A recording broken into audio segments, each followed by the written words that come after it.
విశాఖ ఉక్కు ఆంధ్రుల హక్కు అంటూ పెద్ద ఎత్తున ఉద్యమించి 32 మంది ఆత్మ బలిదానాలతో సాధించుకున్నటువంటి ఫ్యాక్టరీ విశాఖ ఉక్కు ఫ్యాక్టరీ ఇవాళ దాదాపుగా ప్రత్యక్షంగా పరోక్షంగా 1,00,000 మందికి ఉపాధి కల్పిస్తూ ఉంది.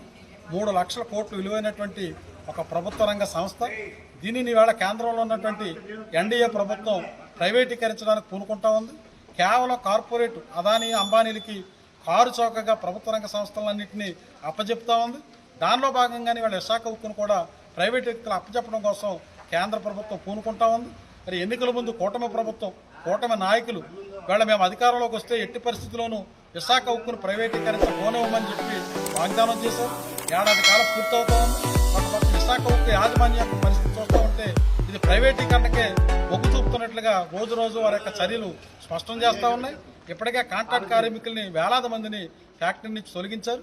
ఈ వారంలోనే 2,500 మంది కాంట్రాక్ట్ కార్మికులు విశాఖ ఉక్కు నుంచి తొలగించడం జరిగింది. నెలల తరబడి వారికి వేతనాలు చెల్లించట్లేదు.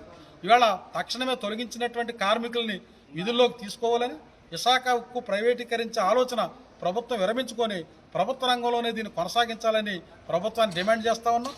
ఏఐటీసీ ఇచ్చినటువంటి రాష్ట్ర వ్యాప్త పిలుపులో భాగంగా ఈరోజు అన్ని జిల్లా కలెక్టరేట్ల దగ్గర ధర్నాలు చేసి నిరసనలు చేసి ఇవాళ కలెక్టర్ గారికి వినతిపత్రాలు సమర్పిస్తూ ఉన్నాం.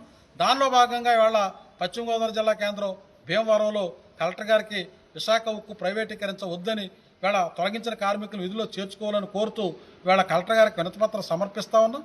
తక్షణమే రాష్ట్ర ప్రభుత్వం, కేంద్ర ప్రభుత్వం విశాఖ ఉక్కుని ప్రభుత్వ రంగంలో కొనసాగించేదానికి అన్ని చర్యలు తీసుకోవాలని, తొలగించిన కార్మికుల్ని విధుల్లో చేర్చుకోవాలని ప్రభుత్వాన్ని డిమాండ్ చేస్తా ఉన్నాం.